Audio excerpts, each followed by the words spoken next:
Welcome back to CTV Sports. I'm Dale Schwetz. And I'm Jan-Eric Frank. A very, very good afternoon to you. And we are back at the Grand Champions Polo Club for, our third game of the day, Polo Stravaganza today here on CTV Sports. 3 World Polo League games.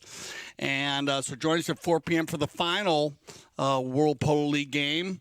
Of course, in the amazing All-Star Challenge, where we'll have Audi and Casablanca, but it's all about the finals of the limited edition 12 goal. I want to congratulate both of these teams first, Jan, and you can go through it. 90210, quite on Z. This should be an amazing final, the limited edition 12 goal. Indeed, and happy to just talk you through the players that are out there. So, at number 1, we have Facundo Freginet, the very, very strong 2-goaler.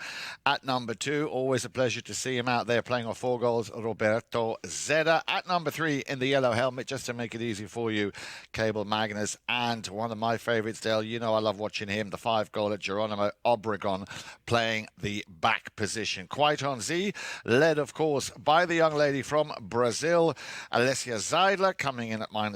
At number 2, the first of the 2 Figueres brothers, Artemio, very strong of 1 goal. Then Keko Magrini, 6-goal player at number 3. And Hilario, another WPLer, playing at back of 5 goals.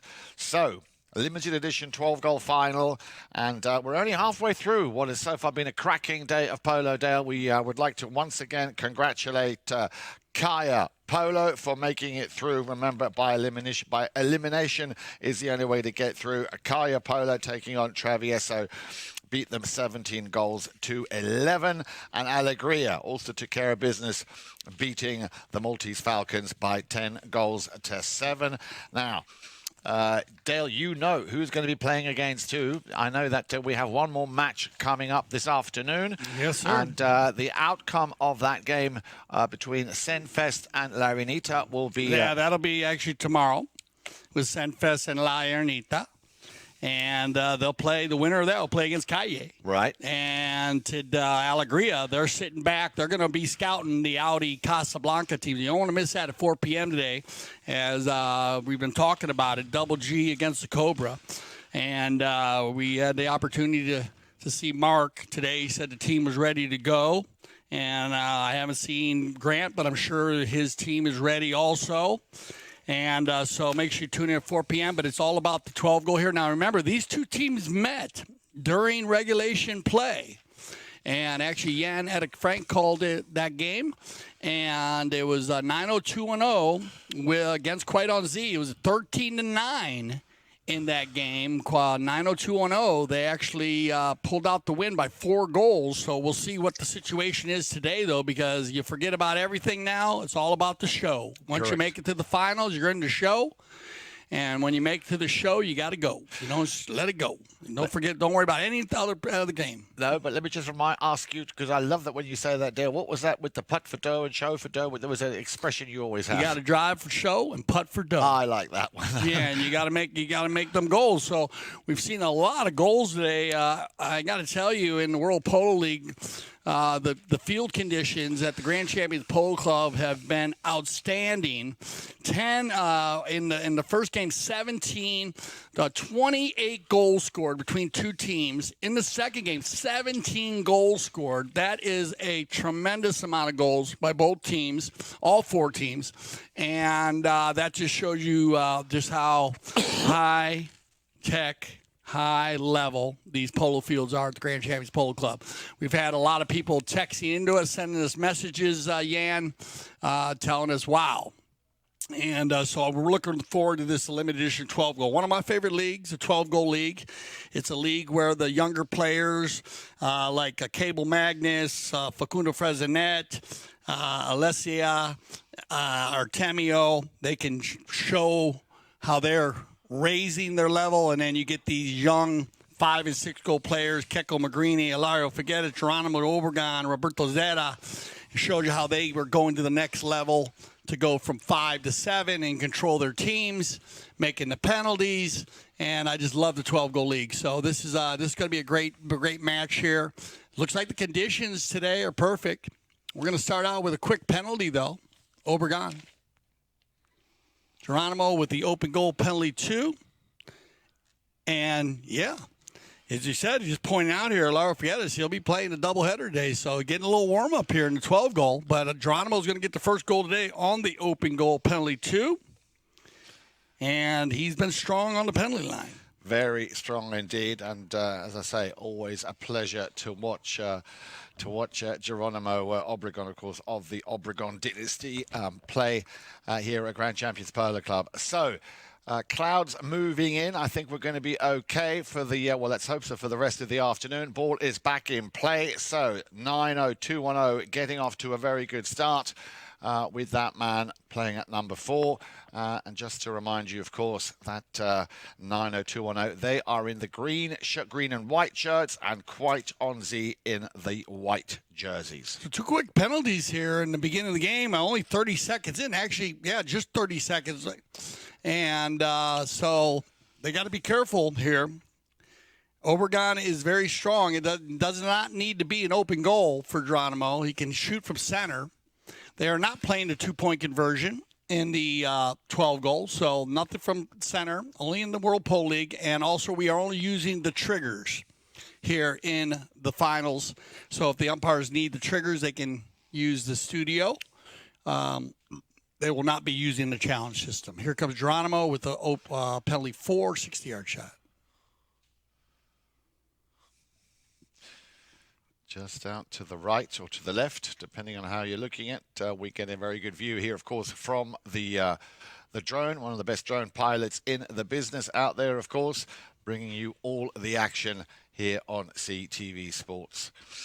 So that, of course, will mean a knock-in for the team in the white shirts, Hilario Figueres, and as Dale was just saying, he is going to have a very busy afternoon this afternoon here. He's playing the final of this, and then he will be taking centre stage a little bit later on this afternoon alongside Grant Ganzi, Rufino Benzadon, and Sapo Cassette when Casablanca take on Audi. Now let's go back here to this final, and the man with the number 4, Geronimo Obregon, sends that ball out to the left-hand side. A good first touch here from Facundo Freginet, and this could be a chance here for Cable. Cable just puts it one there. You can see he's not happy with himself there. We'd have loved to picked up his first goal in this final. Yeah, Cable usually put those away, but you can see he's always in a good spot. I've been really happy the way this guy's playing the game. Well, we watched him last year, and we thought Cable, he has definitely worked his way up to his 1 goal. Come from 0 to 1, so congratulations on that. This is why I want to see get Alessia out in front, though. She pulls the team. A little unlucky there, just overriding that ball straight away on it, of course. Geronimo Obregon, an all-rounder, works very hard no matter where is needed. He will be there going for the under the next shot. He's saying it's still my line, and the umpire's being very lenient here. Figueres. But Obregon, he is very, very tenacious. He will stay and stick with his man. This is what it looks like when you work it the way he does. Gets a challenge there from Keko Magrini, but still Obregon, a little backhand shot. Oh, clever play now. Cable Magnus with his second chance. Can he make it all good again? Magnus trying on the near side there. Very, very unlucky, as once again the ball lands at the feet of Hilario Figueres. Yeah, keeping it down on their side, though, kind of peppering the goal mouth, but this is what you want. Keko Magrini on the move. He's going to get a breakaway here. His first breakaway of the day. Keko once, twice, keeps it out in front of Frazinet, 3 times by Lady in the high flag. Great run here by Keko Magrini, coast to coast, like butter on toast. And that, of course, is the equaliser, 1 goals apiece. A little over 4 minutes left to play here in what, well, it is 12 goal, Dale, but it could easily be 16 to 18 goal. Absolutely no doubt about that. The pace from both of these teams, 9-2-1-0 and Quite Onzi, extremely high. Tremendous amount of pace we've seen in the 12 goal year after year. And every game it seems to build. It shows you right there on the breakaway. Keko with his first run of the day. Big confidence builder, too. Great play there by Alessia. Good communication. She was going to go for it on the little chestnut. She saw Keko coming, let him run, get in the rumble seat. Good finish. So here we go then, from the halfway line. And again, what a monster shot here from Geronimo Obregon. Has he done enough? Well, this is what we knew was going to be the case here, and that pass to Facundo Frejinet gives him his first goal here in this final. Once again, hit and run, power polo, both teams. Geronimo hitting right down the center, perfect pass. Frezinet's great with the polo ball once, twice, 3 times, and he's got his lady right there and another high flag. Great plays by both teams, and we have not seen a courtesy change yet. Not yet, and it's great to see how these teams very quickly. Now, I remember in the past it would take sometimes a chukker or two, maybe not 2 so much, but it would take at least a good half a chukker until they had their rhythm going. But these guys here, they're not wasting any time. No, both these teams, very well organized. The Quaidon Z team, Alessia, Tammy Okeko, and Lario, very well organized, very well mounted.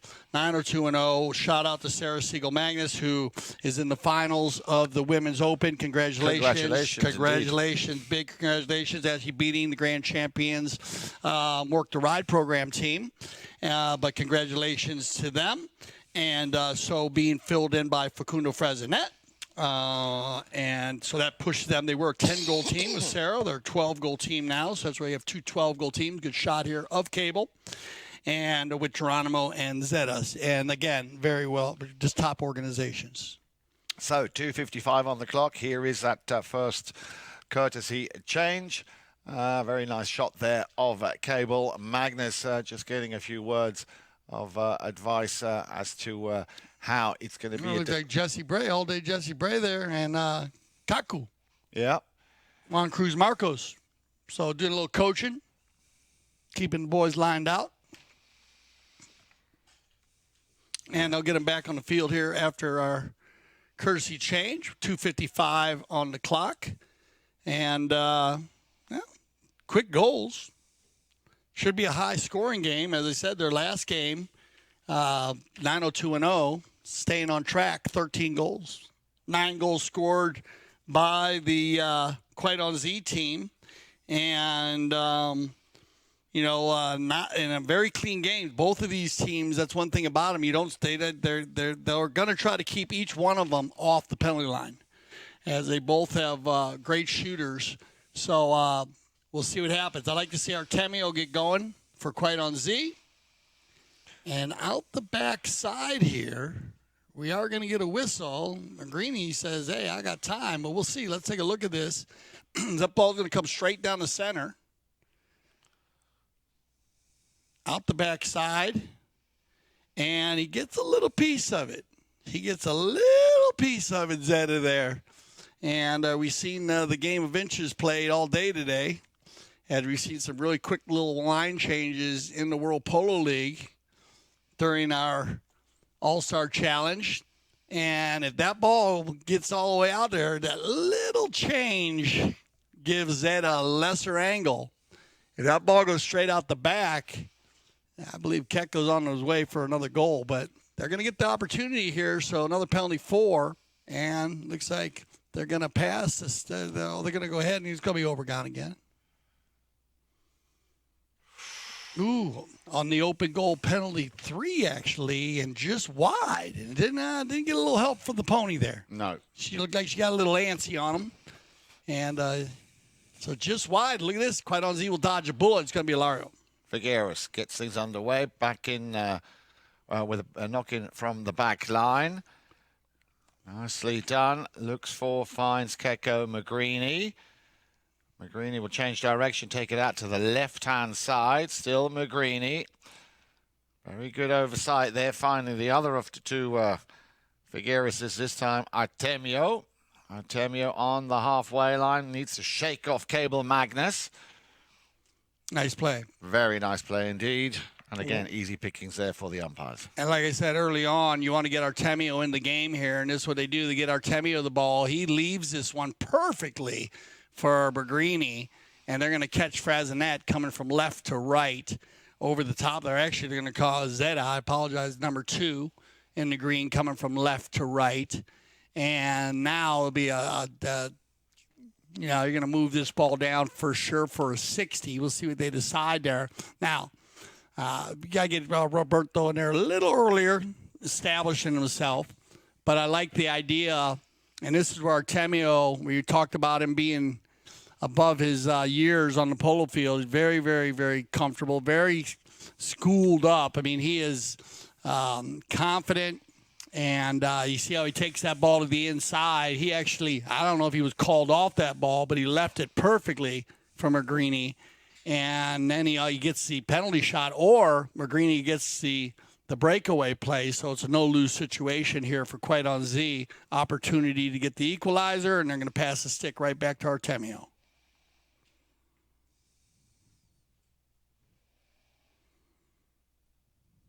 On the penalty 3, no problem.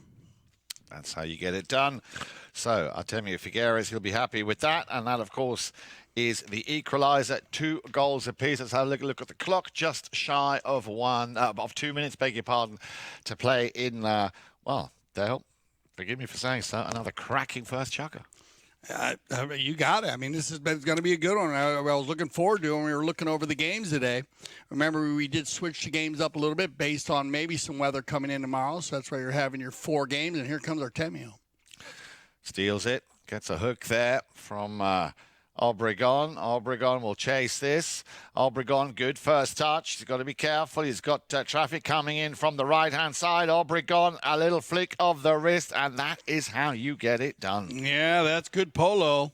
And Geronimo having a little trouble early on the penalty line, but he'll make it up from the field. That's what good players do. This is a great try here. Ilario playing the pressure play. Put it on him. I mean, all you got to do, he's got to keep going there. I mean, Geronimo got out in front on the Chestnut Mare, and she can run. So, good play. Back and forth here. Back to the center. Might get lucky here. Probably get one more bowl in before the time runs out. I think we're going to see one more. Yeah, we're going to have time. Yeah. They'll wait for Geronimo, and here we go. And Geronimo, again, not wasting any time. Didn't hit the first ball, but Roberto Zeda, he'll pick it up, sends it back up to the front. And again, the number 4 very much playing the attacking role. And that's a great pass from Cable Magnus, just slightly short. And he was marked very well, Geronimo Obregon. So a quick turnaround now. Then Keke Magrini, can he get that ball downfield? Oh, what a nice turn. Cable Magnus to finish it. The third touch. And good defense here for Quite on Z. So that ball just staying inside the field, and Obregon just finishes what he started. Cracking polo. Yeah, bad luck here for Quite on Z. Keko had a breakaway, just a little tough, and Artemio wasn't ready. You know, kind of got caught. Good recovery there by Artemio.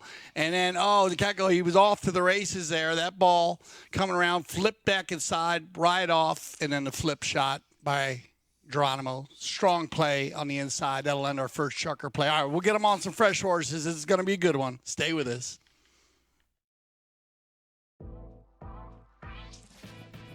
Playing in a dedicated women's polo league is great for progressing your polo. It's great for us to play together as women, to have a chance to take to the field with some of the best polo players in the world. It's helping us come together, improve our polo, and keep up playing a regular high level of polo.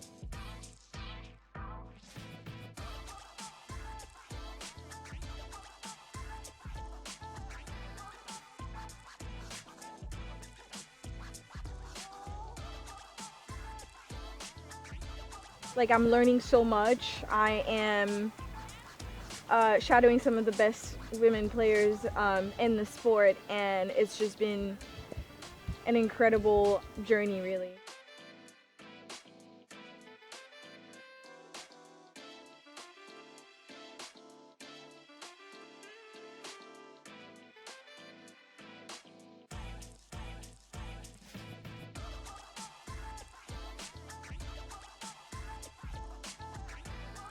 I have played at Santa Rita before, and I love it here. It's a fantastic club. They do so much for not only just polo, but women's polo. So we're very excited to be here, and huge thanks to Melissa and Mark for having us.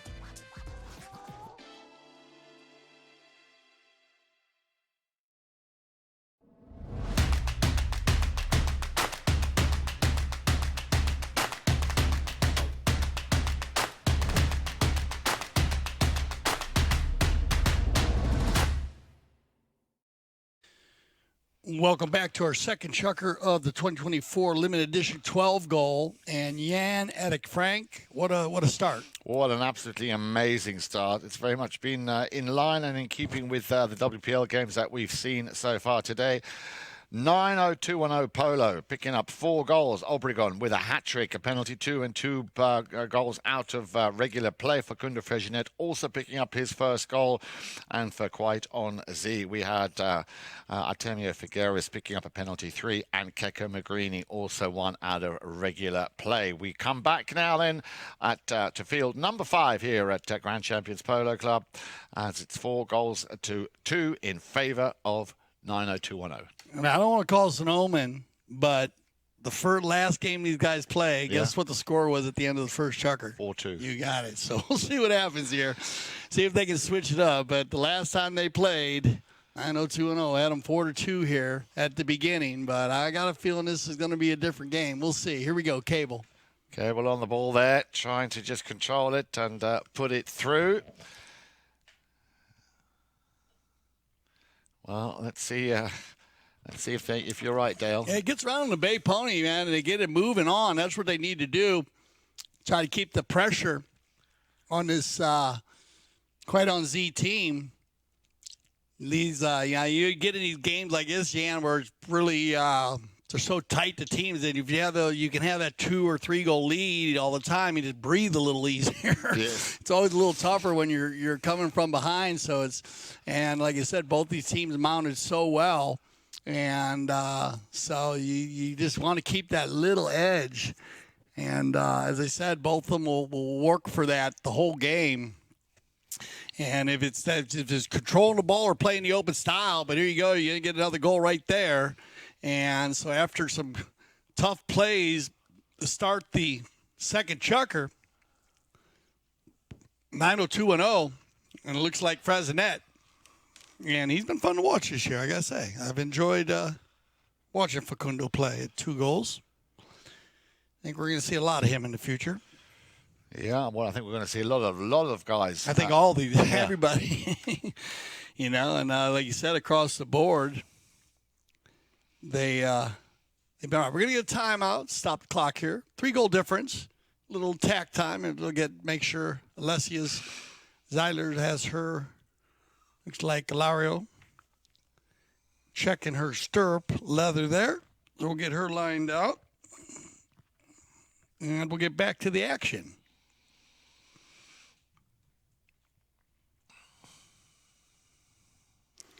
Six chukkers of polo here on field 5. And you can see the flags there, the Grand Champions Polo Club. If you are in the area, very simple to find us. You can also go to gcpolo.com. You can make sure you download the apps. ctvsports.tv, ChukkerTV.com. You can get and they'll keep you all lined out. As they're always the general manager, Cal Newman, always keeping us up to date on all of our fields, assignments, and of course, if we do change fields, if we have to, based on weather or you never know, time and fields. So it's always good. You got polo in your pocket 24/7. Here we go. We got everybody back in the saddle, looking good. Around the corner is going to be Facundo Frezinet. He turns the ball. He turns it quick. Coming down the far side, and look at this. Zed mounted up on the gray pony. Roberto, one time on the offside, goes back to the near side. Ilario will get a piece of it.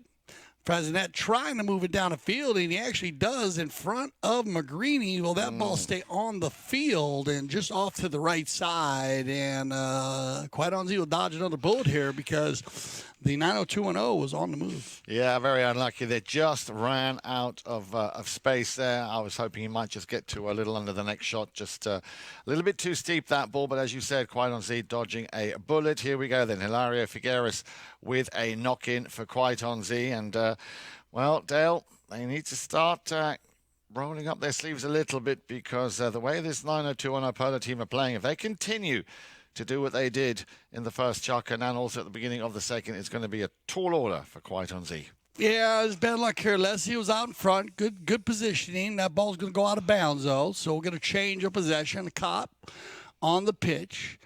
And with 4:20 on the clock, hello, Aspen, Colorado, they'll go ahead and give it to Obregon.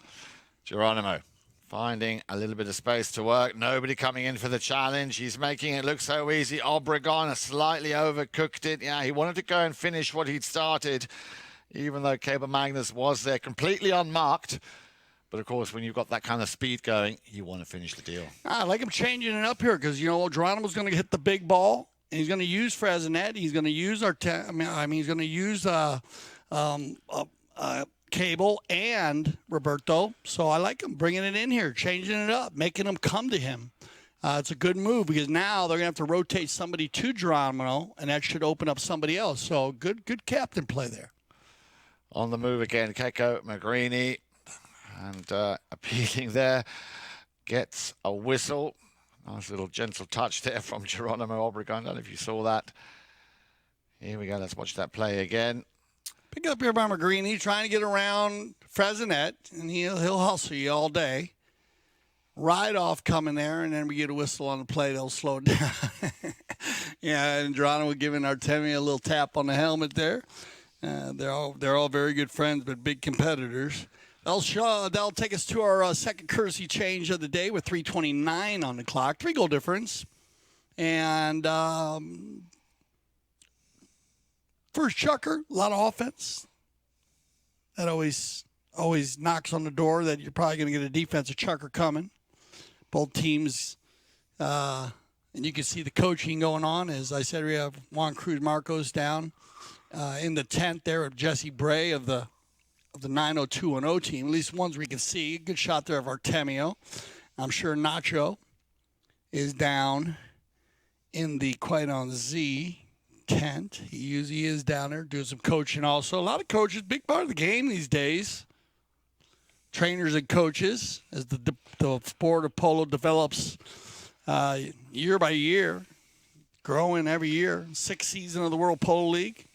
And, wow, it started out just like we thought it would. Goal after goal.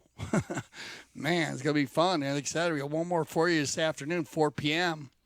I got some wind blowing from the west today. You can see the flags right there. This field here at the Grand Champions Polo Club, field number 5. And it runs east and west. Those flags are blowing to the east right now, so that wind's coming from the west. Going to make it a little easier for the teams running to the east.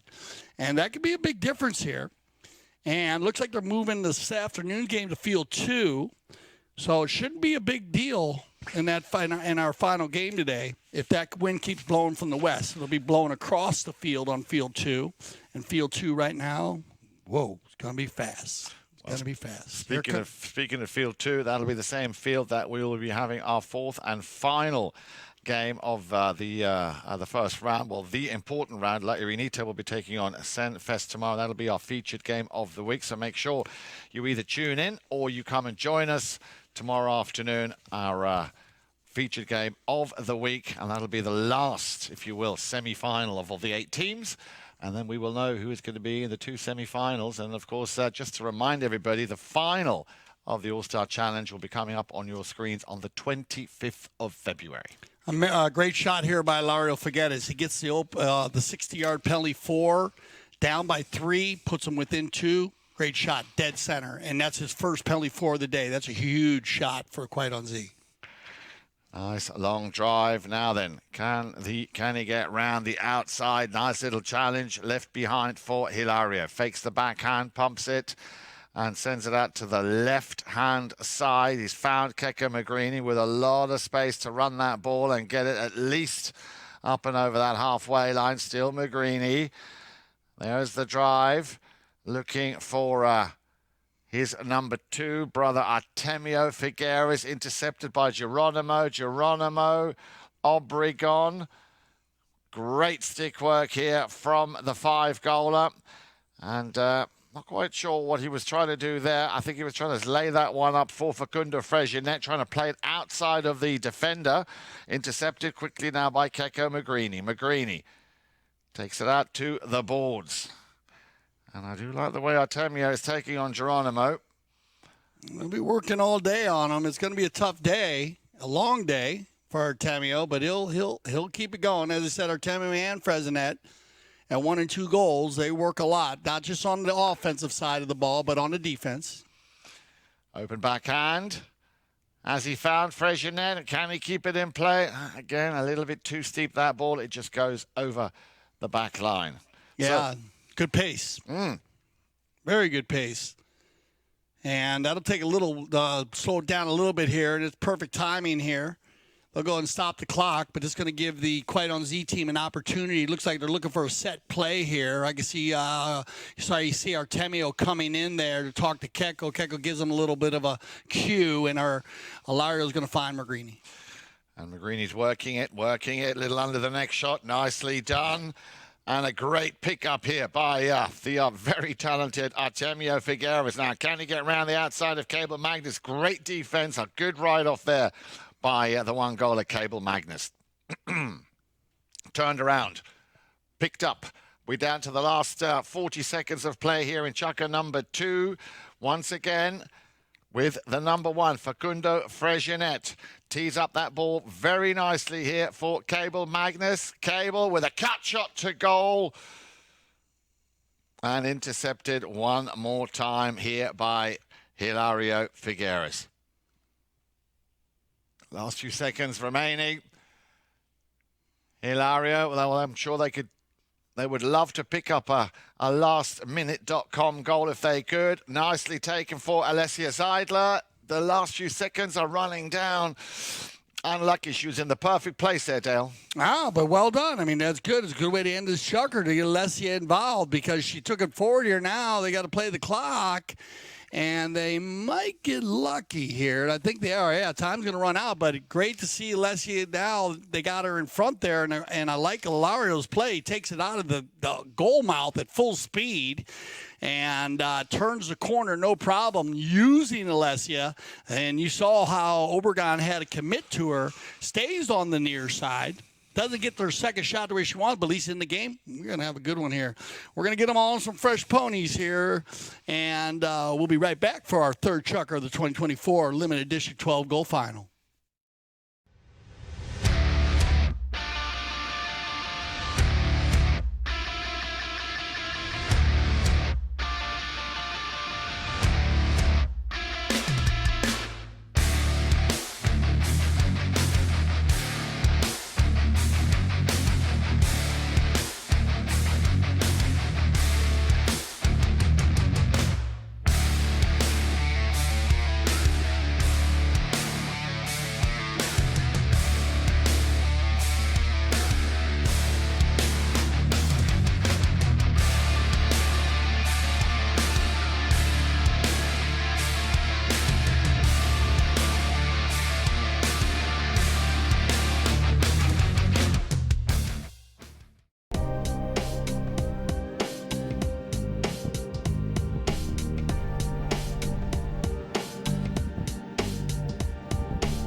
And as we said earlier, download the GCPC app. And that was another good shot of all-day Jesse Bray talking to Obregon, giving them a little heads-up play. They play together, two strong players when they're on the field together. Jesse also played World Polo League last year. You did? Yeah. Yeah. Jesse playing with the Audi team last year, playing very well. And so we got a tight one here. We started out 4-2, and let's go to last game and see where we were at on the scores. As Quiet on Z, got to give it up to him. It was basically 4-2 after the first, and then in the second Chukker it was 5-2, and now you got 5-3. So Quiet on Z has added a goal. And I like getting Lesia involved at the end there because, Jan, you play a Chukker, you play two Chukkers, you don't see a ball based on just the rhythm of the game or just the way it's working out. And then finally you get a ball hit to you and you're doing 30 miles an hour. It looks about the size of a golf ball. So getting Alessia involved at the end there, and she picked it up on the near side, which wasn't an easy shot. Then she took it forward on the offside. That's giving her confidence, gives her the opportunity. Now when they can and they need her, she's going to be more ready. So it's good play there at the end by Ilario. Even though they're running out of time, it was just those little things are going to make a big difference. So on the bowling here, 5-3, and they have been open running here. And look at this, they got them set up here, and this is what Artemio gets out in front. Obregon could do nothing but fall into the rumble seat, turns it back to the outside, now to the inside, faced up here with Magrini. Good recovery by Artemio, back on defense quickly. Give and go to Cable. Cable's going to keep it moving here behind Fresinet. Oh. Ooh. Got to be careful of that. Yeah, unlucky hitting his own teammate there. That's very unfortunate for Cable Magnus, Facundo Freginet. They're just right in his path. Overshot this one here from quite on Z. Once again, in comes Facundo Freginet. Great pony control, great stick work. Leaves it now for Obregon, and he sends it out to the left-hand side where Zeda was waiting. And Zeda, again, with this one-touch polo, gets it back to Freginet. Freginet with a cut shot, and he also comes off the pony there. Yeah, they got to be careful of that, the young players. Yeah. Got to be careful of that. Remember, you can't hit the ball through a horse, so those are lost plays. They got to clean it up just a little bit. Keko. Magrini down the boards, or down the field, rather, I should say. And a good ride off here. Well, that's the experience, of course, coming through from Geronimo Obregon. Picks it up, turns defense back into offense. He's got no one to play it to. He's going to have to run this one himself unless he takes the pace out of the play. Well, he tried to go for the long-distance shot. He got lucky, or he's going to get lucky. He's going to get another attempt. Here it comes then, the under-the-neck shot. Look at that ball. What you would say, that ball has got eyes, Dale. Yeah, it's got big eyes right there. Big blue ones, brown ones, green ones, whatever you want to call it. But this guy is firing at goal. Look at how deep this neck shot is. You're going to get a great look at this. He takes to the open space there, and that's the difference. You see how he gets that ball out in front of Ilario's pony. You can't hit the ball through a polo pony. Yeah. It's not going to work. And Obregon, that's why he's 6 goals, or 5 goals now, but he's on his way up. So great goal there by Geronimo.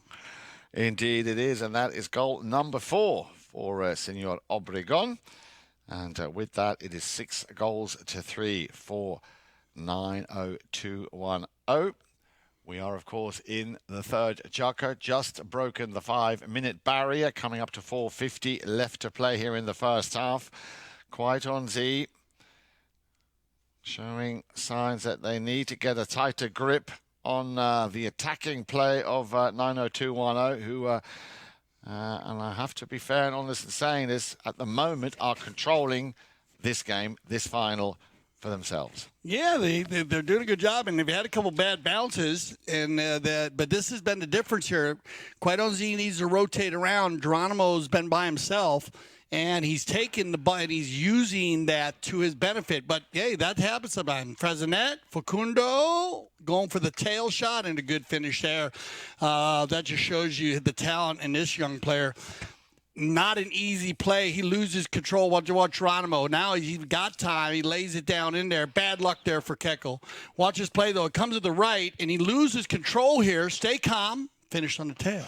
Yeah, and luckily for him, he did have Cable Magnus right behind him, should he have needed him. Yeah, but I love the discipline in this young composure. Kid. Yeah, composure, because he's looking for the next shot early. That's an indoor play. You can use that play all day long in the arena. I scored more goals at Culver Military Academy using that play because I couldn't hit the next shot. I was just too small. All right. So I just run by the goal and hit the tail shot. But I love Fresinet. He's taking it forward. He just stays calm, takes a breath, and a little tapper. And like you said, he had Cable in the rumble seat to finish. But again, great choices here by number 4, Geronimo. He's holding the ball enough when he has it, and he's using his players when he's not. Quaidonzi's going to have to get some rotation going on to him. A little bit tough because Geronimo, and I like when he is by himself, he's keeping the ball. He's being selfish. Sometimes you got to be a little selfish, especially if you have that much time. And I'm sure Zeta, who we haven't seen a lot of Roberto, but he's an amazing captain, Roberto. So don't think he's not out there telling him, keep the ball, keep the ball. Yep. You know, they have a lot of communication going on.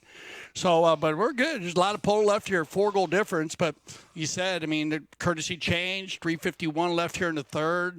No reason to get excited. Just got to make a few adjustments. So back to the halfway line. Excuse me. There you go then. Ball is thrown into play, comes out the far side, and the man who's going to fish it to himself will be, well, Hilario Figueres. But, looks like we're going to have a whistle on that throw-in. Yeah, and you're going to get one here. So this is composure. Hilario's got the line here. He's still got the line. Yeah. And they come across here, and then you have a reach. We'll see what they decide to do here as they come together. Might see if they want to talk about this one or not. We will see. Or what they want to do with it. They're going to move it or leave it. 2 mounted officials talking it out.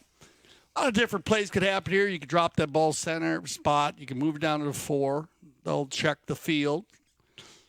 You know, most of the time what I like is you'll see Alessia downfield. She plays the offensive side, so once again, it makes it easier for the umpires to move the ball because Hilario has the pass. So Alessia is a great spot to be out there in front, and that could be the difference on a spot hit or a penalty 4 or 3. So good composure here by Hilario just to stay calm. Now he has an opportunity to get it within 3.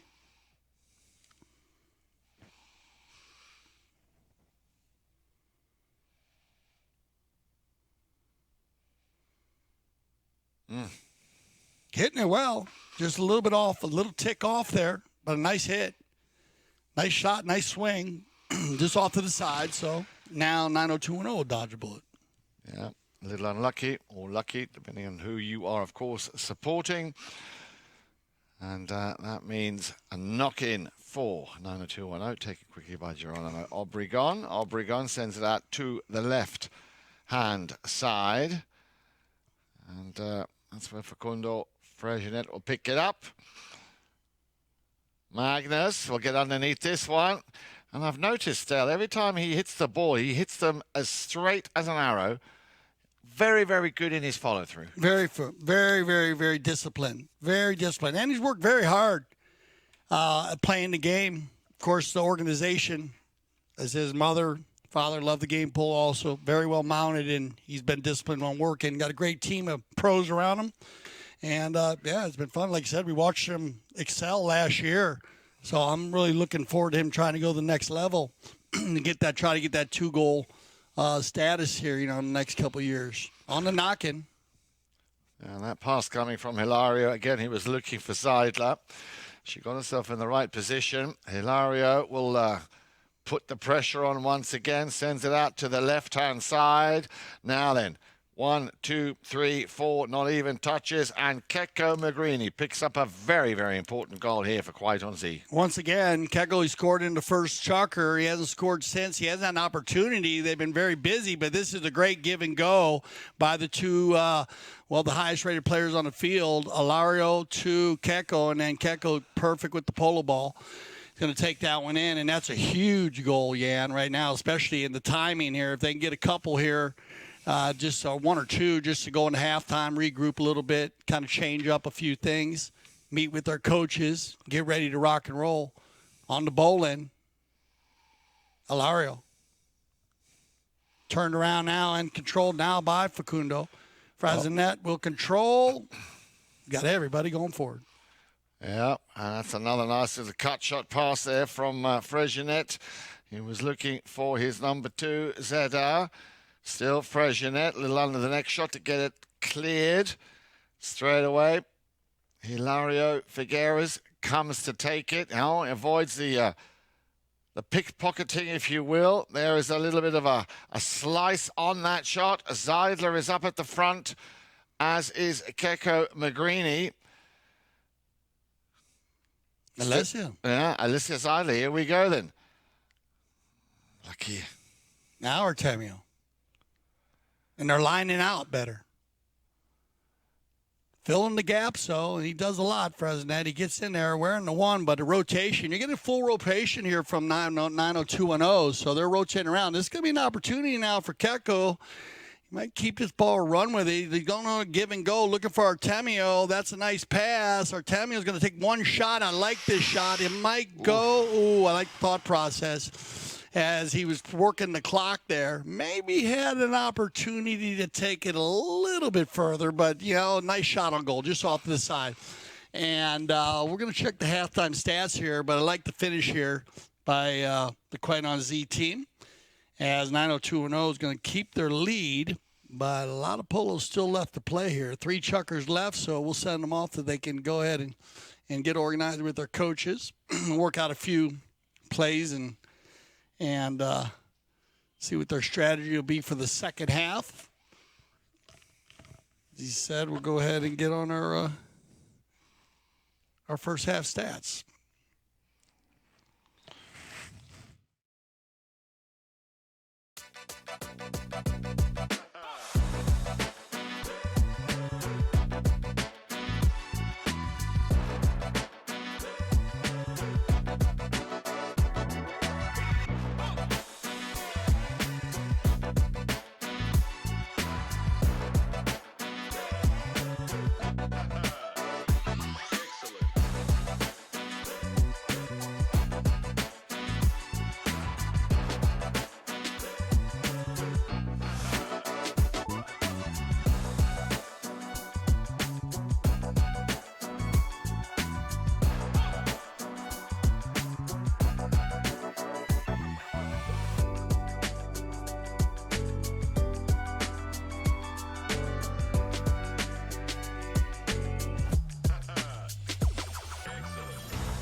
Playing in a dedicated women's polo league is great for progressing your polo. It's great for us to play together as women, to have a chance to take to the field with some of the best polo players in the world.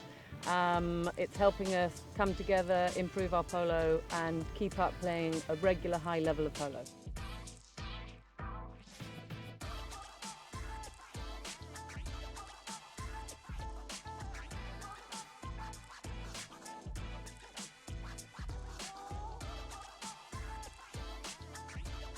I'm learning so much. I am shadowing some of the best women players in the sport, and it's just been an incredible journey, really.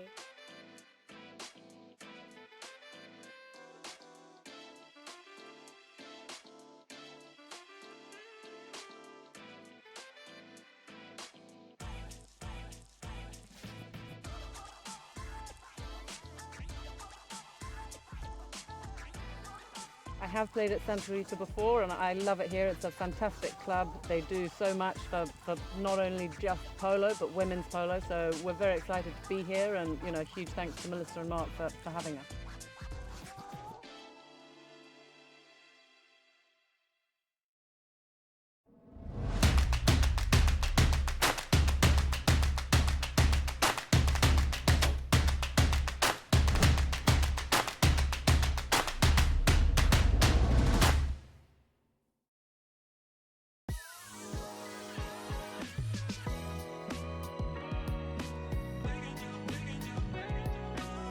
Becky Schmeitz. I play for Victory Polo. And I think for me, I was a rider first, and then I learned how to play polo. But what helped me the most was I really immersed myself into it. So my first year I started playing, I really just tried to play every chukker I could. I never turned down a chukker. I'm extremely hard to find a horse for because I'm very, very picky. And I've always thought that the horse really picks you as a person. What I love about Grand Champions is it allows me just to focus on polo. I am very challenged by the polo that I'm playing, and I have not just one coach out there, but everyone on the field is coaching me. The dynamic that you are on a different team every week is a really good mental strategy for learning the game, because every pro is different. Every pro has a different approach, a different style, and it makes you communicate. But I also feel like my polo's just gotten better. I would say most definitely what I love about the Santa Rita fields are that there's a lot of them and they're very safe. And so I don't have to navigate as much when I'm going to goal. And so then it just keeps me focused on myself, and I feel a little more confident playing. And it's a beautiful location, and the staff and team here is amazing.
Okay, welcome back, everybody. As we're live from the Grand Champions Polo Club field number 5. Here's our halftime stats for the first half. 7-4, 3-goal difference here. 12 shots out of 5, and that's the big difference here. 90210 has been peppering the goal. Quite honestly, they need to talk about that, get a few more shots because 5 knock-ins. And so we're actually good shooting by the Quite On Z team. Based on the stats there, throw-ins pretty even, fouls very even, very clean final here, Jan. 3 fouls by both these teams. That just shows you how organized both these teams are, especially in the final. 1 goal scored, one miss by a couple misses by the 90210 team, just on the shots on goal. But as long as they can get a little more offense going, because actually their percentages aren't bad. The Quite On Z team, they need to get a few more percentages, get a few more shots. So sure they talked about that a little bit right now as they are in their tents getting organized for the second half. Yeah, I mean, if you were to take out that hat-trick that Geronimo Obregon scored in the very first Chukker, then it would be an even game at the moment, those 3 goals. He got off to a cracking start, Geronimo, picking up 2 goals out of regular play and converting a penalty too. Freixenet, of course, also picking up his hat-trick, but he divided those over the first 3 Chukkers. And, of course, the 4th goal coming in from Geronimo, also in that 3rd Chukker. Down to Quite On Z then. Artemio Figueres picking up his first goal in the first Chukker, as did Keko Magrini. Hilario also picking up a goal in the second, and Keko again in the third. So, yes, this is still very much anyone's game. As you said, Dale, those stats don't lie, and I'm pretty sure that Quite On Z will have had enough to talk about to maybe slightly alter or rearrange their strategy going into the second half. Yeah, you said it. They just need more opportunities because actually they're shooting better, percentage-wise.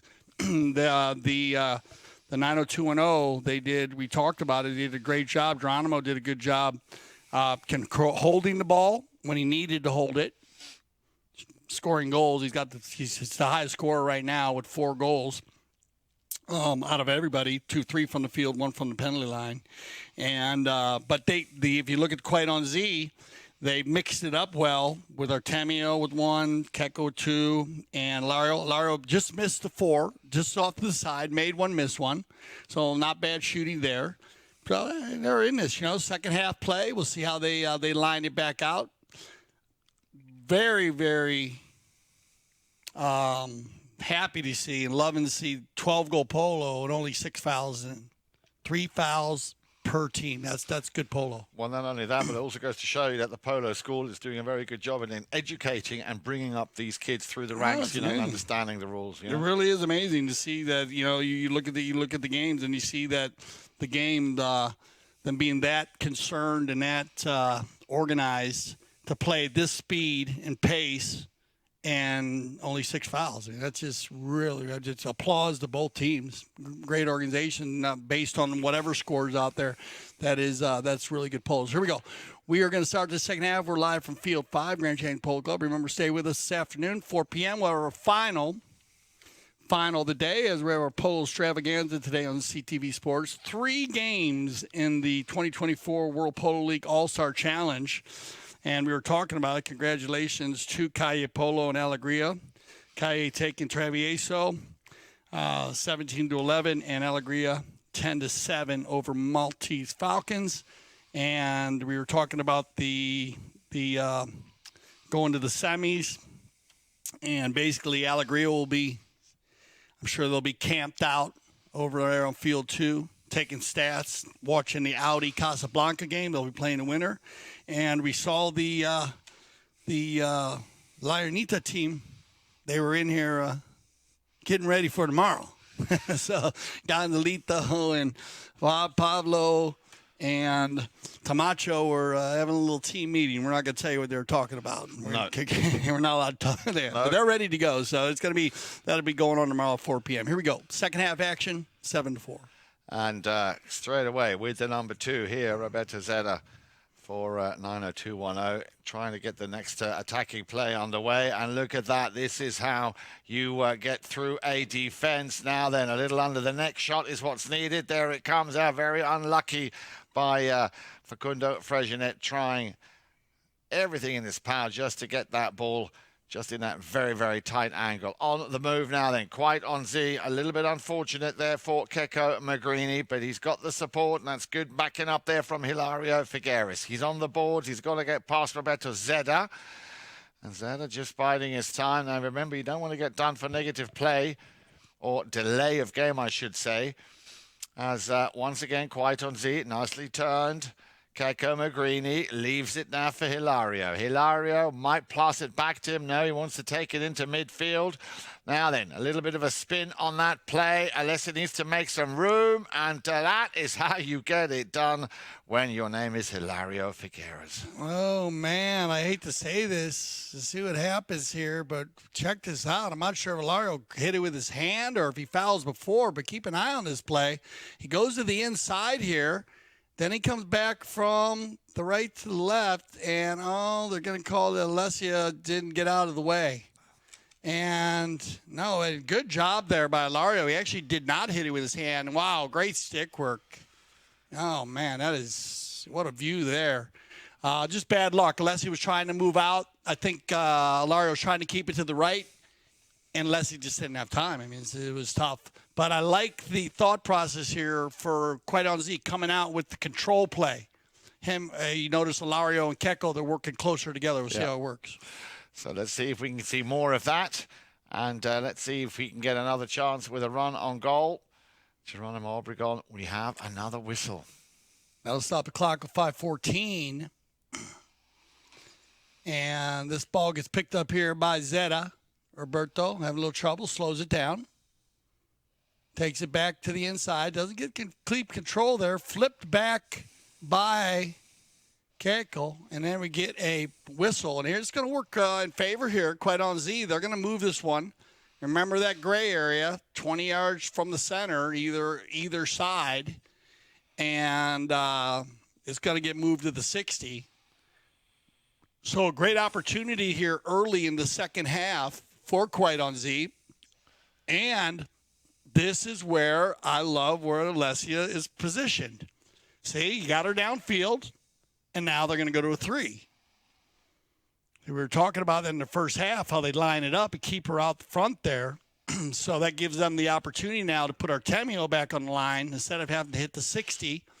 And at the moment, Artemio is 1 for 1. So let's see if they can make or capitalize on this. Artemio, nice on the approach. Wow. And again, straight down the middle there, Dale. That's what he does. He's straighter than that. Yeah. He's got another one of those swings like that, huh? Yeah. So well done, Artemio, and a very important goal in the first here in the second half. They reduced the deficit to just 2 goals, 7 goals to 5, still in favour of 9-0-2-1-0. Polo, remember, they are in the green shirts, Kwaitonzi in the white jersey. Good start here by the white jerseys. Yeah. In the second half. And they've changed it up a little bit. Let's see if 90210 can change. Whoa. They come around the corner here. Good ride in Alessia.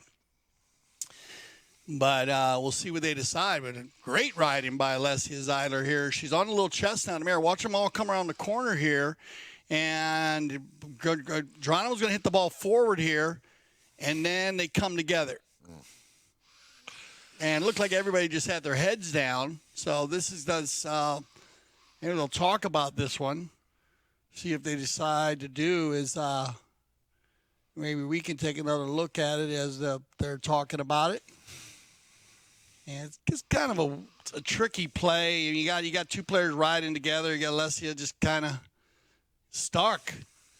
And we'll see what the mountain officials decide to do, especially in the bowling. We were talking about that earlier today. Watch this play. Look, you got 5 horses within a 10-yard radius. Ride off here, and, then you contact. So I guess they're going to call blocking. And unless you're trying to get out of there, it's just a dicey play, another dicey play with contact. So they're going to move this ball down to 60. They've been very consistent on the ball placements today, moving the ball down. And this will put Geronimo on the line once again. How's Geronimo doing here on the 60s? He's he had 160 in the first chukker, just wide. Not getting any help from the gray mare right here, so we'll see what he decides to do as he tries to tee this ball up. He might get some help from somebody else. Or he might pass the stick. We will see. Geronimo decides to do. He says, no, I'm just going to go. There you go. That's what you do. That's called the pro play right there. Zeta says, I got it, buddy. So Roberto will jump in here on the bay mare and take the penalty shot. Good teamwork.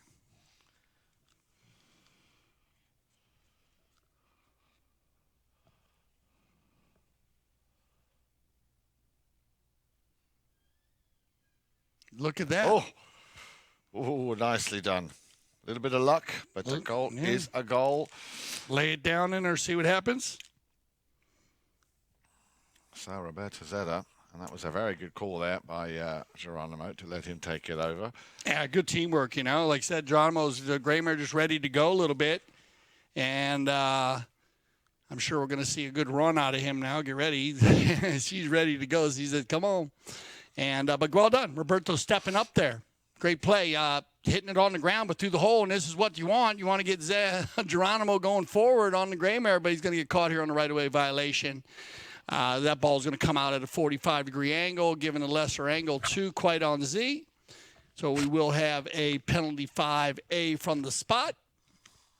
And you'll get a good look at it here on the bowl in. Bounced it off the pony, 45 degrees across the field. Yeah, very good to see. Again, thanks to our drone footage. And look like a little timeout here. And I'll go ahead and tee this one up. So little team huddle with the Kwaitonzi team. Looks like Geronimo's going to go ahead and change. So timeout. And it looks like we got a change in the wind here. Jan, am I seeing the flags fly the opposite direction? Yep, I noticed that. Is it swirling around out there? I guess it must be because it kind of looks like the flags are up and down and all around. So we'll see if that causes any change in the strategy. Here comes Obregon. Yeah, needs a bit of space, which he gets. Sends it out to the right-hand side. Facundo will pick it up just before it makes contact with the board. Still, Fregenet, nicely done. A lot of space for him again, or a lot of space given to him. That's a great little play up to Cable. Cable trying to finish it there with a little under the next shot. Hilario comes in between. But again, I like the play that they had intended to play there. Hilario just biding his time. Playing it across the field. Magnus gets a piece of it, turns it. Obregon Now, Obregon could shoot from there. That's definitely his sort of range. Come around the corner there. He gets Cable has not missed one back shot all day long. No, he hasn't. You know that, like you said, with a little angle here and there, every little back shot has turned his team on from the defense to the offense very quick. And that ball was on that back shot was inside the 60. So they'll line them back up here. That's going to take us to our courtesy change and keep the score at 8-5. So plenty of time still here for Kwaiton Z to turn this around. Yeah, you just have to, you have the penalties, like you said, just to kind of balance them out. They started out quickly. I like when Kwaiton Z came out with, especially with Keko and Lario moving closer. They must have talked about that in that halftime, just keeping them a little bit closer to make plays, and it worked out because I think in the first 2 minutes of that Fort Chukker, they controlled it. Then they just had the penalty on the bowl-in, and Roberto took the penalty. We're gonna get another penalty shot here. Gonna be Obregon. Everybody on fresh legs. Geronimo with the open goal penalty.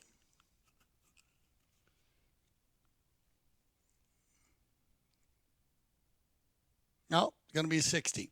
So, now, Geronimo, he'll get the stick passed back to him. He hit the first one. Zeta took the second one. Geronimo's going to take the third. And at the moment, 1 for 1. Or 1 for 2, actually, for the team. Geronimo looked like he's on a nice, comfortable bay pony here. And it'll be Obregon.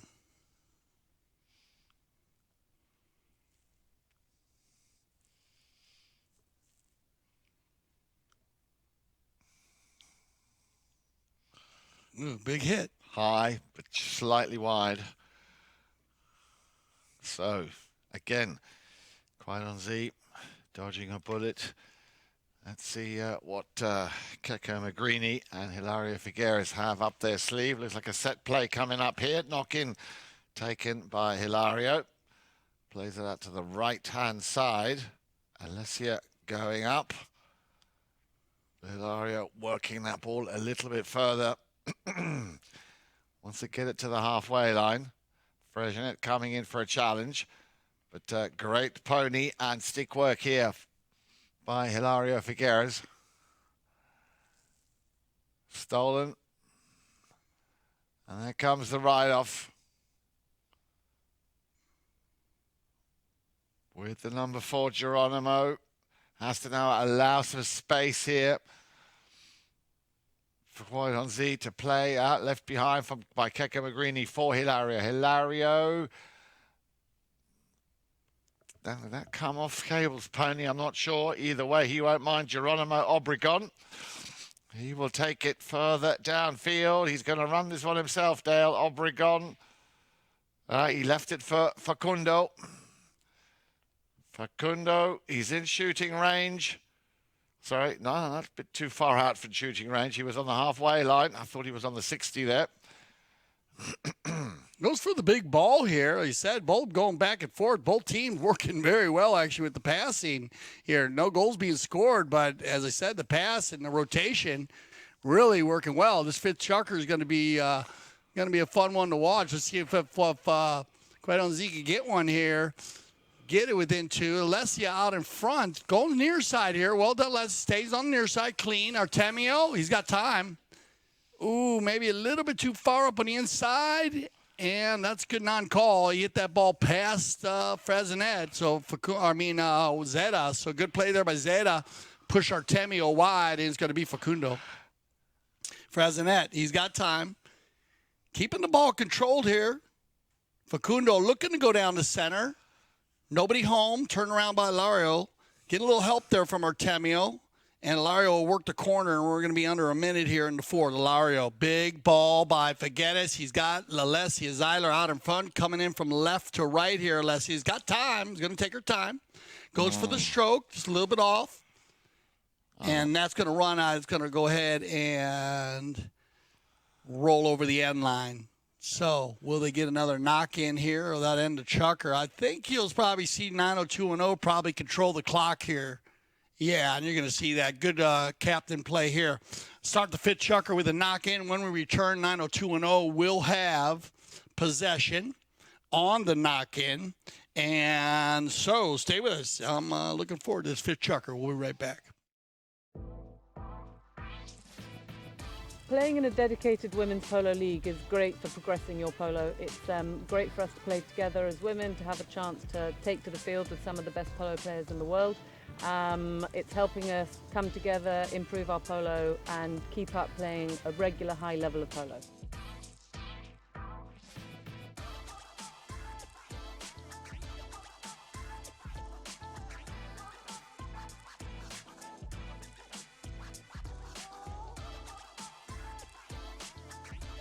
Like, I'm learning so much. I am shadowing some of the best women players in the sport, and it's just been an incredible journey, really.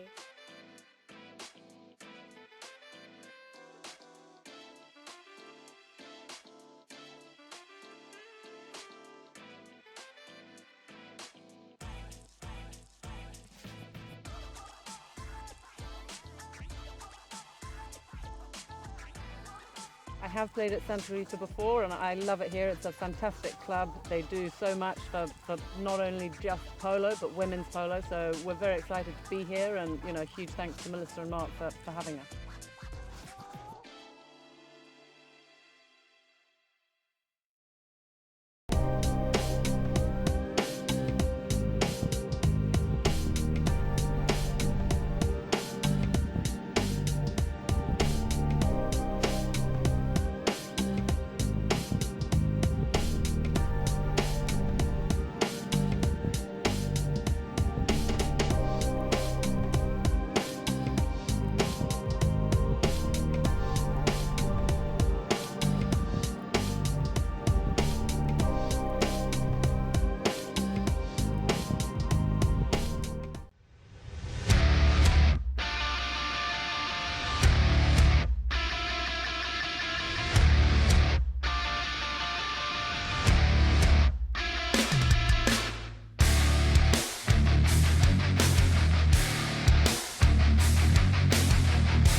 All right, welcome back as we get ready for our fifth Chukker play here. We're going to start out with a knock-in favor of 902-0.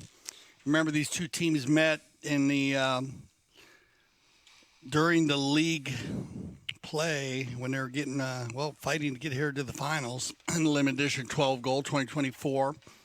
At halftime, it was 7-2 in their first game. At halftime in this game, it was 7-4. So Quite on Z actually increased their game. And at the end of the fourth, it was 9-4. And now we got 8-5. So a little bit of a different game going on here. Quite on Z actually doing a good job working their way back, getting a little edge here and there. Yeah, and so we'll see what happens. And we're going to get a whistle on the play here. We're going to have a reaching call against 902-0, which will give a penalty 5A in favor of Quite on Z in the white jerseys. Obregon's going to bring the knock in here. He's going to outlet pass to Zeta. And then a good read here by Ilario on the gray mare. That mare's going to go right by his foot. Facundo's going to get caught on the reaching call right there. Remember, that ball needs to go by. A little different play earlier with Artemio and Zeta. That ball went by Zeta. It went by Roberto, so he can make the ride off. He's reaching back in front there. Ball needs to go by Facundo's boot. Lara wants to move it down a little bit. Probably get a 5. He's going to work it around here. Yeah. He'll set it up. And possession play here for Figueres. Hilario, about 15, 20 yards just adjacent to the halfway line. Still, Figueres needs to get past the first defender from 90210, Roberto Zeda. Zeda staying with the the 5-goaler. And once again, Roberto Zeda. Nicely done. Will Kay will pick this one up. He's going to try and pick it up on the near side. Just the smallest or the slightest of touches there by the number 3, by Keko Magrini. Stopped Kayla Magnus from getting contact to that ball. But yeah, Dale, as you said, what an incredible improvement. And it looks like there might have been a little bit of a clip there from Cable Magnus against Keko Magrini. Let's have a look at this again. Takes it inside here. I mean, it's going to be Keko. Watch Cable. He's going to come up with the gold helmet on, number 3. He's going to get underneath him right here. Right there. And then he gets him a little bit. Tries to go for the right there. Gets him with the mallet. On the chest, yeah. Yeah. Going for the hook. Unintentional, but dangerous use of the mallet, but you need to be in control of your mallet 100% of the time on the polo field, the way the rule reads. And so any follow-through, if it does make contact with the 4-legged athlete or the 2-legged athlete, you will get whistled. So, and rules pretty stated straight out. You don't see many intentional plays like that in the game of polo. Just it happens. Cable just trying to get a hook, and they can move this one. So I know looks like they're having a little discussion. Maybe 90210 kind of pleading their point, but I wouldn't be surprised. You move this one up to the open goal, so you're probably going to see an open goal here. Any kind of danger based on a hook or a ride-off. Umpires have the ability to move the ball up one, and it's going to be Artemio.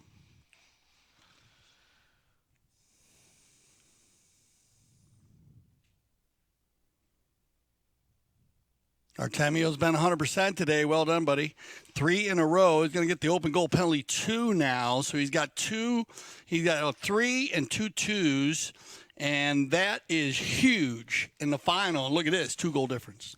Indeed. Just those 2 goals and just 2 chukkers left to play. Well, not quite, because, of course, we already started Chukker 5 nearly a minute ago, coming up to the 6-minute mark. So not quite 2 chukkers left to play. So plenty of time for Kwaitonzi to turn this around. And I was just about to say, Dale, we saw, I think at least, a lot more of Geronimo Obregon in the first half, or is that just...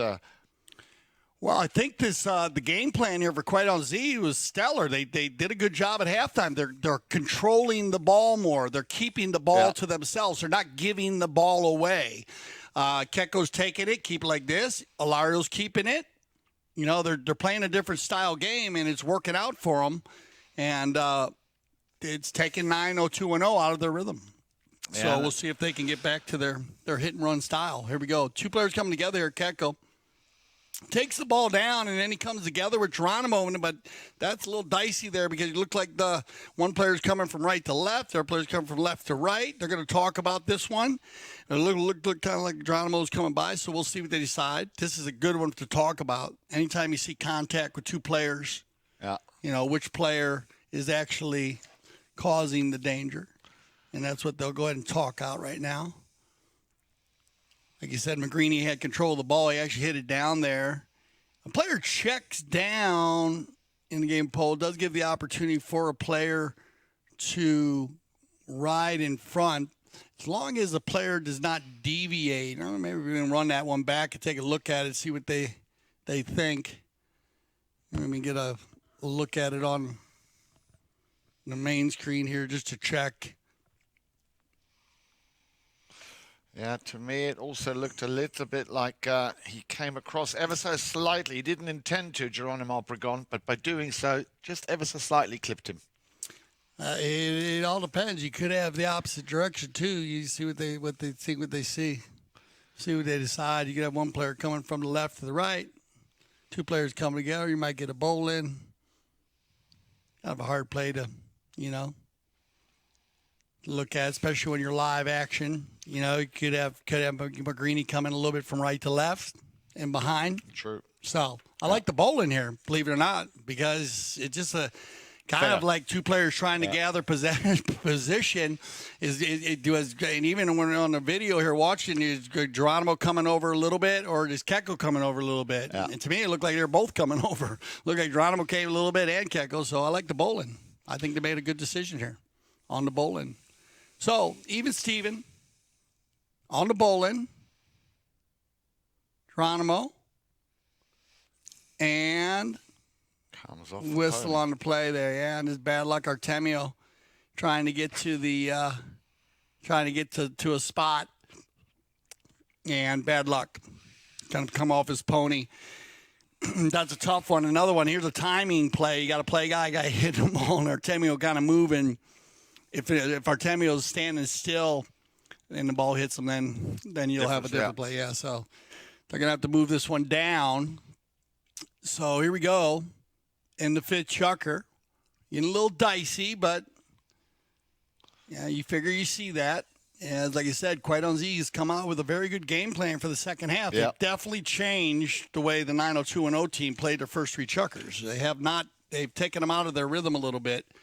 So Geronimo is going to get an opportunity at a penalty 4 here, 60-yard shot, 5:22 on the clock. Huge opportunity once again, up by 2. You know, that third goal always gives you a little more breathing room. Here comes Obregon.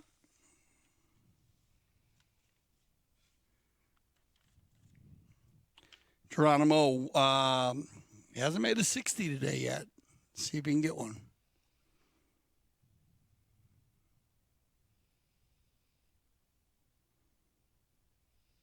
Mayor changed on him right there, and he actually helped him. She kind of changed leads on him a little bit, but he had no problem with it. Good focus by Obregon. And he went there, he grabbed her on the ear, talking to her as he went in there. It looked like she changed a little bit, but, you know, something done. Focus is focus, so that's going to put him up again by 3, back to the center on the bowling. And out the back door, Obregon. On the move, on the move, Geronimo Obregon. He's got Cable on his left, but plays it to himself. Gets on a very, very fast pony. Magrini can only just all but watch. Obregon, and that is how you get it done, Dale. Incredible. Geronimo Obregon, after first scoring the penalty 4, and now out of the throw-in straight away. And that puts them in a very, very comfortable position. Yeah, he seems to be very comfortable here on this bay mare.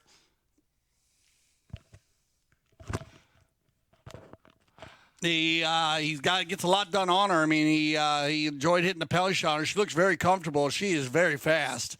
He got out in front there, and it just shows you how quick you can change the game. Yeah. 2 quick goals in less than a minute. Absolutely incredible. So, and he's happy with that, of course. Very happy indeed. And that puts 90210 into double figures, Dale. 10 goals to 6, a 4-goal bracket, or a 4-goal difference now. Can Kwaitonzi recover from that? Let's have a look at the clock. We've got a good 3.5 minutes left to play, but they need to get their skates on, and they need to do it quickly. Yeah, and they need to get it. They were 10-8 at the end of the 5th in their last game, so let's see if they can keep it going and get back to where they got that 2-goal difference. It's going to be a big, big motivator if they can. Looks like they're going to get to the Kersey change here. So that's going to give them an opportunity. Shot at Keko, or maybe not. They're going to go ahead. Yeah, they're going to go ahead and use it. They're going to get an open goal. They're going to get a penalty shot here. Not an open goal, but they're going to get a penalty. So it's going to be Ilario again. And he's on the gray mare. And he gets a lot done on this gray mare. I believe she got best playing pony. At least one of his gray mares got best playing pony in the 8 goal this year. So, and he has a couple of them. Keko's going to get on another gray mare. Temio. Looks like Alessia will stay on hers. And another opportunity. So they're going to give Ilario time to go ahead and change here on the Kersey change after teeing the ball up. So we'll have a little more time. Temio. Good group of all the trainers working here for the Kwaitonzi team. Shout out to all the trainers around the world for everything you do. And, of course, after this courtesy change, the remaining 328 of Chukker 5, Chukker 6, of course, is on your way. But don't forget, we have the third WPL All-Star Challenge match. A cracking game, I'm sure. Audi up against Casablanca. Dale, any predictions? Nope. With a capital N-O-P-E. Nope. Oh, nope. Okay, okay. No, well, I'm not getting into it now. I'm gonna wait. I think I'm excited.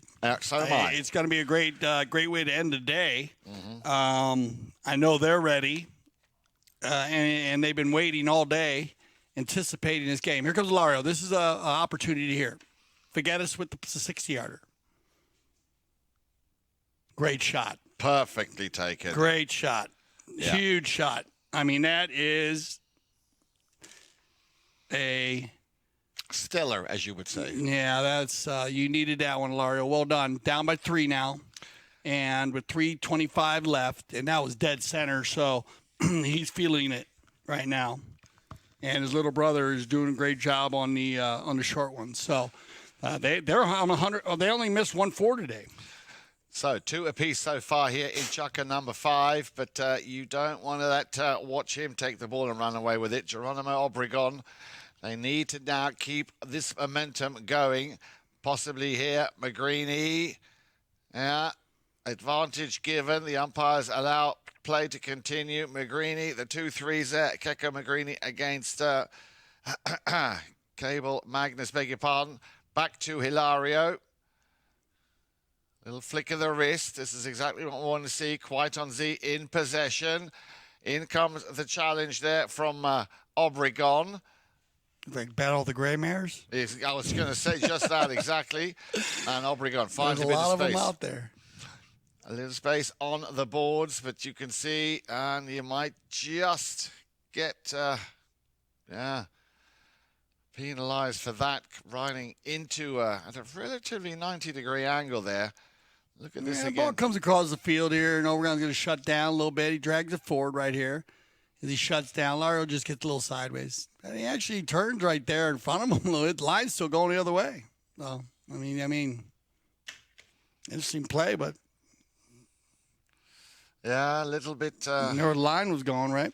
Yep. So that ball's coming across the field there, and then Obregon turns almost really into Into the line of traffic. into Lario, because that ball's coming across the field. Exactly. And Obregon never changed the line. No. So he actually turned into a Lario by the looks of that play here on our screen. And that is a trigger, if they want to trigger it. So we'll see if we get a call on it. We can take a look at it.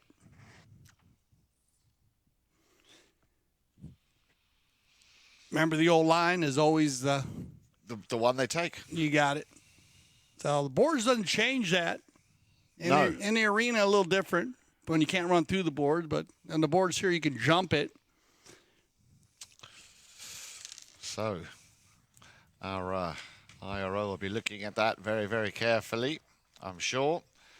You can see one of our mounted officials just getting the update from the instant replay official. And that's, again, Dale, this is, as you keep saying, this is where that technology has become so useful and so helpful, especially in situations like these. Yeah. Oh, I agree. We'll see what they decide to do here. It looks like he's getting talked about here, and I like this. Good call. Well done. That ball's going across the field. Obregon turns in front of Hilario all day long. Hilario did not deviate at all. No. And even though Obregon got the worst of it, he actually put himself in a bad position. So it happens. And but a good call here. Great job by the mounted the team here. And that is a big call and a very good call.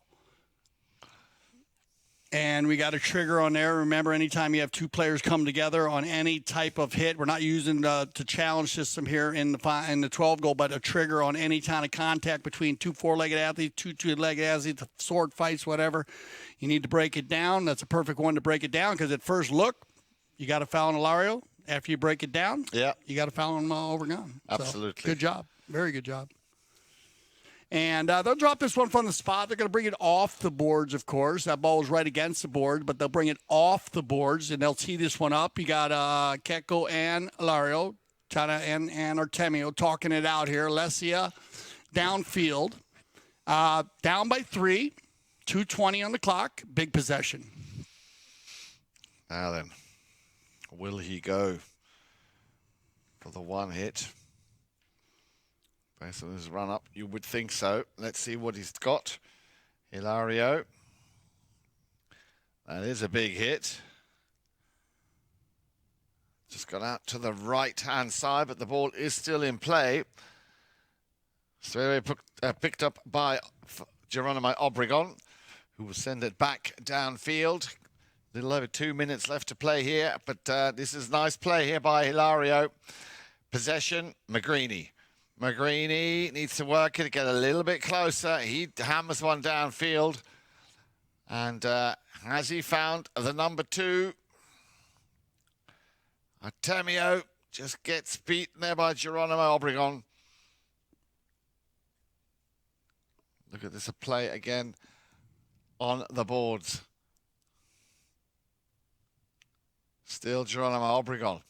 Keko Magrini manages to get the ball off him, but not to contain it. Obregon going for a deep neck shot. And once again, Hilario Figueres. He knows he's got Facundo breathing down his back, but he's going to possibly run this one himself, Dale. Great ball control by everybody. I'm enjoying all the gray mares out there, too. Great to watch. But Obregon and Geronimo and Hilario giving you a school session there on how to control the polo ball. Wow, amazing. Artemio. That was an open backhand. Oh, yes. Give and go. Keko wants a foul here, but they're going to play the advantage here, which I like, and he's going to get one. Nicely done. Nicely done, Keko Magrini, and all of a sudden, just 2 goals in it. Great thought process here by the young player, Artemio Figueres. I don't actually think they made contact there, so I like the non-call. Keko did, but they would have played the advantage here anyways. And then let them finish it out. But it didn't look like a foul anyways, so good job there. But a great ball, and look at this.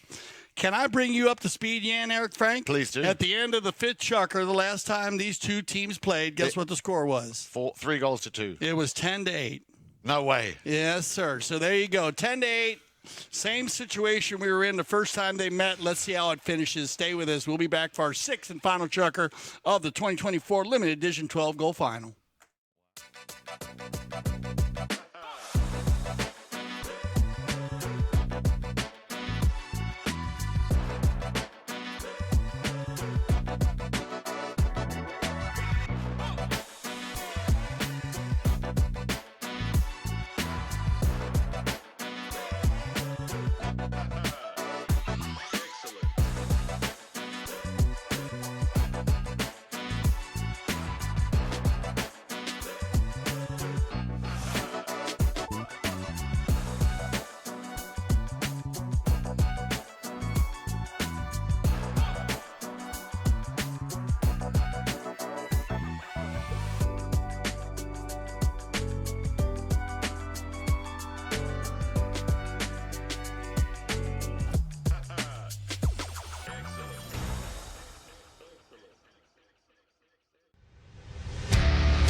Okay, here we go. 6 Chukker action. And as we mentioned at the end of the 5th, then these two teams met. They left 10-8 at the end of the 5th Chukker.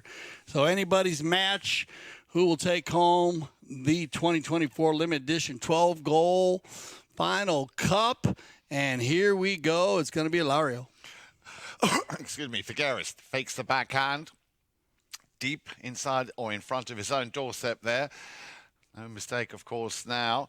Plays it out to his right-hand side.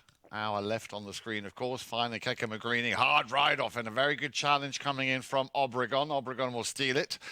Now, those two met just a little bit earlier on the boards. Obregon, Geronimo Obregon. The question, I think, now, Dale, is who wants it more? Looks like Geronimo Obregon, he really wants it.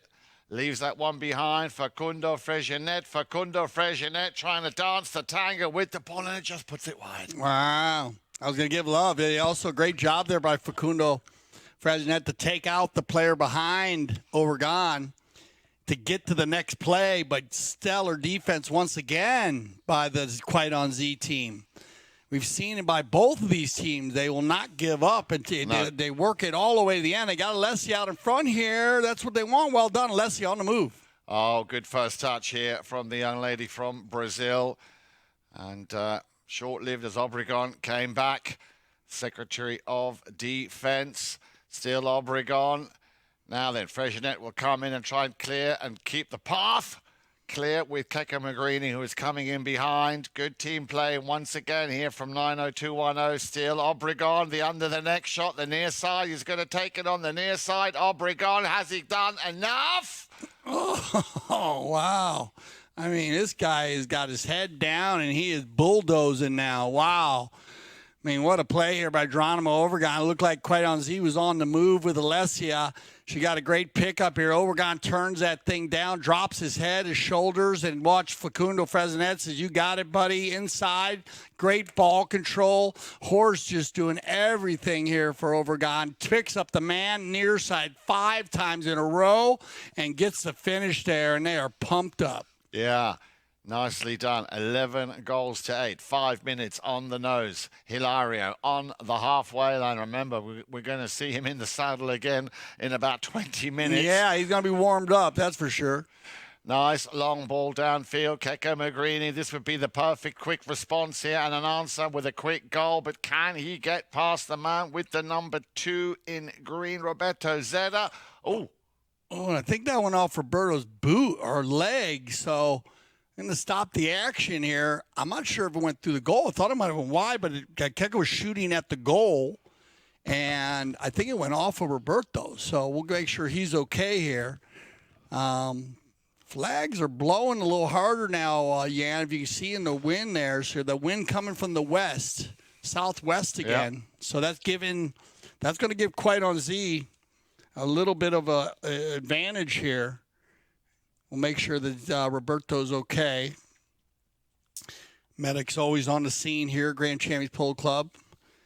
Great group on every game. Big shout out to them. And we'll make sure Roberto's okay here. That ball moves very fast. And Patricio out there, making sure everyone's okay. Roberto. 4:35 and 3-goal lead.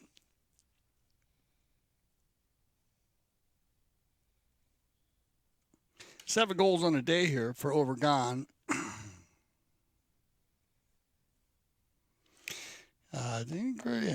Got a couple misses on the 60s, but getting it done here. They had that Fort Chukker. Love what Quite On Z did coming out in the second half. Yep. Good coaching. Great coaching. Very good. You look like a different team. Yep. You know, it's amazing how quickly you can go into the tent and come out of the locker room, as we call it, and just be completely a different face, you know, and they're getting it done, you know. We still got time here. 4:35, you know, still have time. Looks like Roberto's okay, so that's a good sign. Horse okay, Roberto's all right. So I think it went wide. Kind of sketched off there at the end. And looked like a nice attempt by Keko Magrini. Keko, good sportsmanship there, coming over. Checking on Roberto. He says, okay. And we will see where that ball actually ended up. Umpires on the scene there. And I don't know if they might have a foul on the play. We'll see what they decide, or they might bowl it in. We'll see what exactly. Not 100% sure. Okay, so we had so we had offsetting penalties. So you have dangerous use of them. You had shading by the green and dangerous use of them out. Gotcha. With the thing. So bowling ball, even Steven. Here we go. Ball back in play now. Then Obregon. Yeah, runs into a bit of traffic. He knows he needs to clear the way to allow him to make the play. He does. Now he can take him. Nice ride off here, but Obregon, you can see. Look at the look on his face here. Highly concentrated. He wants it. Again, a hard ride off against Hilario. Stops him with a little hook. They both go over the sideboards. The ball goes right into your living room. It did. Oh, man. Those guys are coming in hot. Watch out. They're going for it. This is going to be a fun ending here. Watch these guys. We still haven't got to the Kersey change yet. No. Keko's going to take a quick knock in here, and I like this thought process. Try to get one more run on these horses. If they can get a goal on these ponies and get on fresh ones, they're going to be looking good. Alessia, give and go. Nicely turned, Obregon, but didn't get past Hilario. Figueres, 3.5 minutes left on the clock. 3 goals in it. Still Hilario turning it around, gives it now over to Keko Magrini.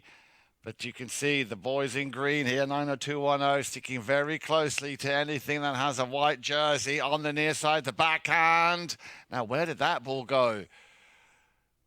And it looks like they stopped here. I would see Keko, great ball control once again. They're playing the control game. This was definitely their game plan. And right there, see if they got the whistle there. The guy looks like Frazinet kind of snuck over a little bit, and they're going to talk about it. We'll see what it looked on the field there. Shot on goal by Keko. You're going to get a Kersey change here, and this is what I was talking about, Jan. If they could get a goal before the Kersey change, or if they get a penalty here, 3 minutes left, down by 2. If they get an open goal penalty, 2, they are in this. Yep. This is not over. And last time they played, it was 13-9 at the end, and you got 11-9 here. It could go 11-8. We're going to have a spectacular finish here in the 2024 limited edition 12 goal. Well, might as well fill you in right now that they're going to go ahead and do the trophy presentation later. We're not going to do the trophy presentation today based on our schedule. While we're getting everybody changed, we're gonna go ahead and close out this game right at the end because we got to prepare for the final game of the day in the World Polo League.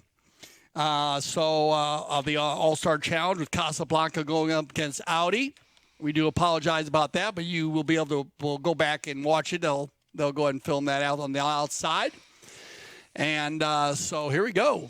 Wow, 3:10 left. I told you it's going to be a fun one to watch. This is going to be one of the games just to add a little secret sauce to the day, and it is stand up to be a stellar polo game. Great job by both teams. We'll see what this call comes in, where they decide. As Keko was going to goal.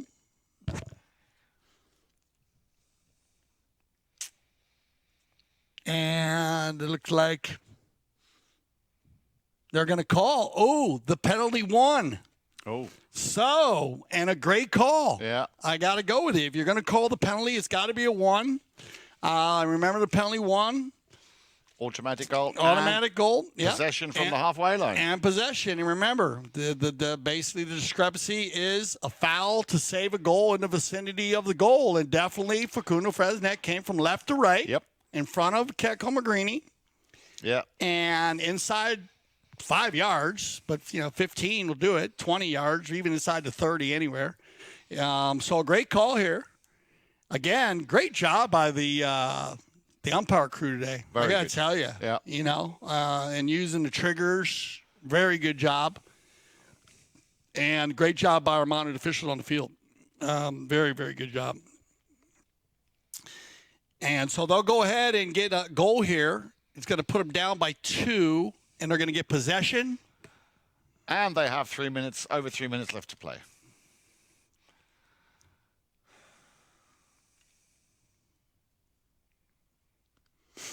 So we'll wait for everybody to get back on the field here. Take a deep breath. Looks like, as I said, now quite honestly going into the wind. Yeah. And it looks like Ilario and Keko, I got a feeling you're not going to see too many. They're not going to hit the big ball anyways. I think it's working well, guys. You know what I mean? I wouldn't change it. Great job with their game plan here in the second half. Let's see if they can get it done or if Dino 2-0 finishes, seals the deal. Here comes Ilario. Figueres. Just biding his time. Now puts his foot down on the accelerator, but of course they need to mark up very, very carefully now. Ilario still in possession. Challenge 1. And there is this challenge from the second player, but he's done well. He still has the ball. Looking to the umpire, making sure that Zeda needs to clear the way. Intercepted. And now the Greens have it. 90210. Obregon. Clock. Let's have a look at the clock. 2:40. Still. Geronimo Obregon. Just hold on to that ball will be the strategy. There's the backhand from Magrini on the halfway line. Nobody there. Well, yeah, he got there just in the nick of time. Obregon sticking to him there like a cheap suit, and that will turn things around once again for 90210. Ball still in play. Picked up by, I was going to say, the number 2. Yeah, there he is. Figueres smacks that one down the boards, looking for... Well, he was looking for Keko Magrini. Cable got a nice piece of that. Remember, this is all costing a lot of valuable time, and we have another whistle to stop the action at 2 minutes, dead on the nose. Artemia's going to work the sideline here, keeps it on the sideline. Cable gets out in front here, opens this ball to the corner. He gets a little angle on it, and that's what you want, Cable. Comes off the boards, and then we get a whistle. See what they put this one down. It's going to go in favor of 90210. They're going to have a reaching foul. Obregon. Geronimo. Nicely done. Very nicely done. Finds Zeda. Zeda tries to center it towards goal. Hilario. Bouncing ball. Got to be careful now. No mistakes. Magnus sticking closely to that 5-goal player. Still Hilario. Beautiful pony he's riding. Yeah, this is the mare I believe that got best playing pony. He's got 2 really great grades, and she could get it done. But wow, bad luck there, Obregon.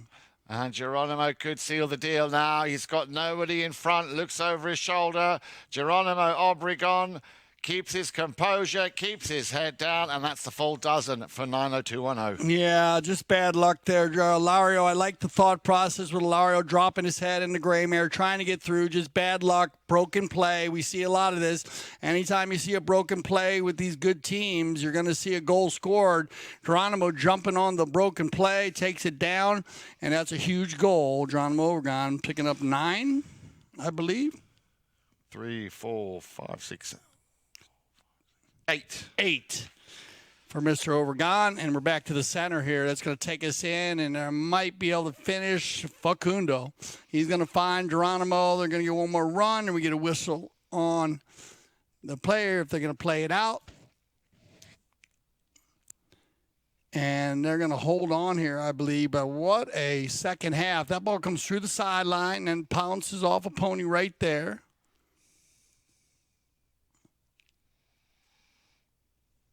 And we'll see what they got there. It came through the center there, so they're going to check it. Well, they had will make a difference with 34 seconds here. That was a huge goal, Geronimo, on the breakaway. Yeah. Game ball. Yeah. If you go the other way, if Ilario gets free, then you got to hold on another story. So I like the idea of Ilario trying to go through there on the gray. They're going to go bowl this ball in. I think it's a great bowling ball. Yep. I didn't see it. We didn't see anything really on the side.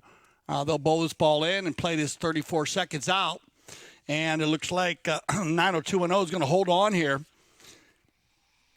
So congratulations to both teams as it clicks down. As I said, we will not have the trophy presentation. We're going to be moving on to the – look at this ball by Geronimo. Are you kidding me? Almost from center field. Artemio, you'll get a piece of it. Turn it around here, and the clock will tick down as he clears it out. One more time. Congratulations, Quite on Z, Leslie Zeidler, Artemio and Keko, and Alara Forgetis. Great job. You know, they battled it out. But congratulations to 90210, Facundo Fresnette, Cable Manis, Geronimo Oregon, and Roberto Zeta. They're going to be the winners of the 2024 limited edition 12 goal for Jan Edik Frank.